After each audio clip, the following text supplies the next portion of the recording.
Prince William is in Brazil, and boy, is he delivering with an incredible set of photos.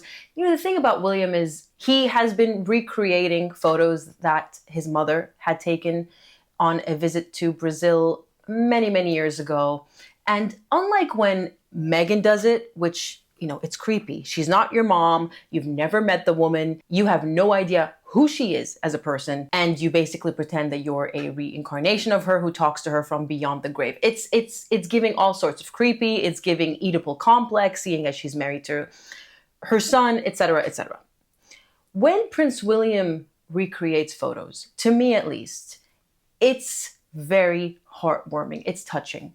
It's a little bit emotional depending on the time of the month for me, because Prince William loved and loves his mother. She's not a meal ticket to him. She is his mother. And based on Diana's own words, when she was alive, from a very young age, Prince William was her rock. There's that story that always stood out to me where she was crying in the bathroom and little William, I don't even know how young he was. He was so young. He slips her, you know, some tissues under the bathroom door, and it's so touching. And it really tells us what kind of a person William has always been. And so when I look at these iconic photos that he's recreated, it's just a beautiful tribute to his mother. Because I know there are sugars out there going, oh, so when William does it, it's okay. Yeah, it's his mother. Quite frankly, even if Harry wants to recreate iconic images that his mother had taken, go for it. It's your mother. The difference being, though, that Prince Harry has not only allowed Meghan to make a mockery of his mother's memory, but he has participated in it. So had he not done any of these things, let's say had he not met Meghan and he was recreating, you know, the landmine photos, for instance, I think a lot of us, if not all of us, would be seeing it in the same way that we see William's photos. It's a tribute to his mother. It's touching. She lives on through her boys. But because Meghan and Harry, you know, he's using his mother as a meal ticket himself. That's what we all said when he made that joke at John Travolta's expense, you know, with the Legend of Aviation Award. It's exactly, did I say Travolta? Travolta?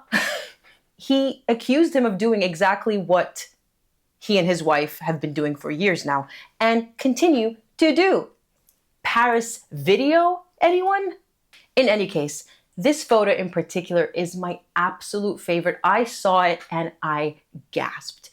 And if you zoom in and look at William, he's not really posing all that much. He's just standing there the way he usually does.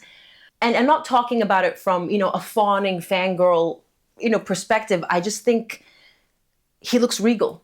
He emanates everything that you would expect from a king and everything that his brother will never have. Instead, what we do get from Harry are yet again more utterly predictable attempts at overshadowing his brother's good work, because Prince William is in Brazil for the Earthshot Prize. As we know, he was at a wildlife summit, I believe the first of its kind, on an island in the vicinity. And so whether you agree with the whole climate change, you know, story, that's besides the point. Prince William is someone who walks the walk. He doesn't just talk the talk. He takes commercial flights. There are photos of him and Catherine in economy. We all know that they can afford a lot more than economy, and they, of all people, can charter private jets left, right, and center because they're billionaires at this point. And yet they choose not to. At most, I believe William flies his family in a helicopter because he's a licensed pilot, unlike his brother.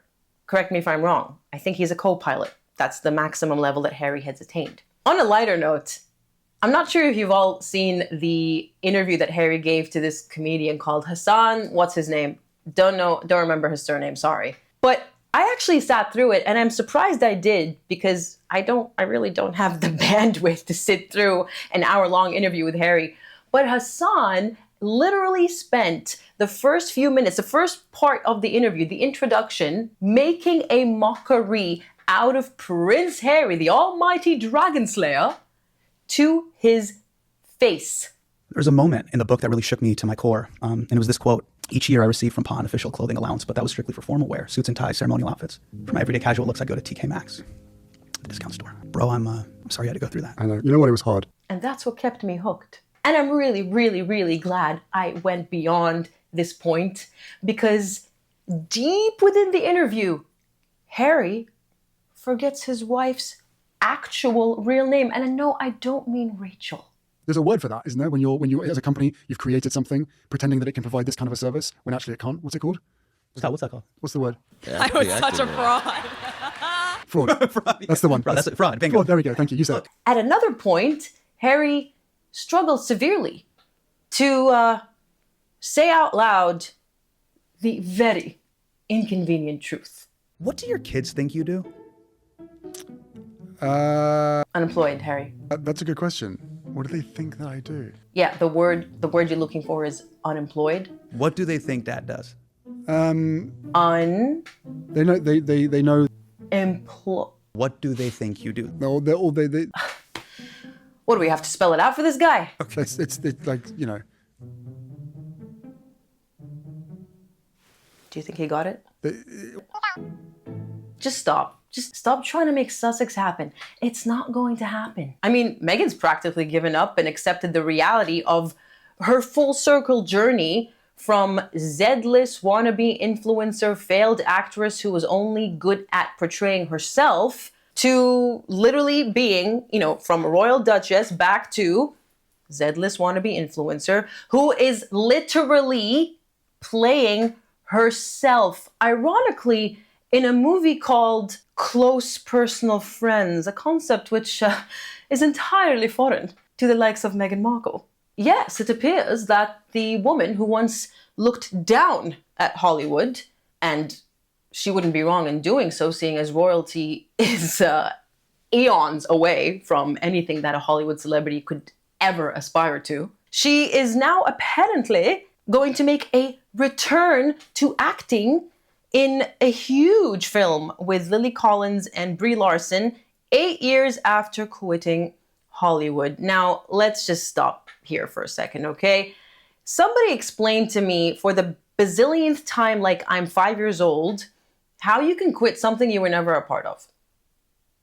She quit the royal family because somehow she actually managed to be a part of it for a little while there, but Hollywood? She was always on the outskirts, begging to be let in, banging on the doors and the windows and trying to sneak in through the chimney. And it never worked. So can it with the whole quitting thing. Okay? She was never in it to begin with. All right? Moving on. Meghan, who announced her retirement from acting 8 years ago, I would beg to differ, seeing as she is literally acting every day, is on set today in Pasadena, Los Angeles, playing herself in the Amazon MGM Studios production about two couples, one famous and the other not. Last night, a studio source said, also known as Meghan Markle, and I'll tell you why in a second, this is a massive moment for Meghan and signifies a return to doing what she truly loves. She has been swamped with offers, but this one felt right. It is Meghan's way of gently putting her toe back in the water and seeing how she enjoys being back on set. Translation: my business is flopping. My podcasts have flopped. My Netflix deal is well and truly finished. There is no season 3 of With Love, Meghan, because that too has flopped. And therefore, I am desperate. Because trust me, the only thing this woman is being swamped by is the sound of crickets.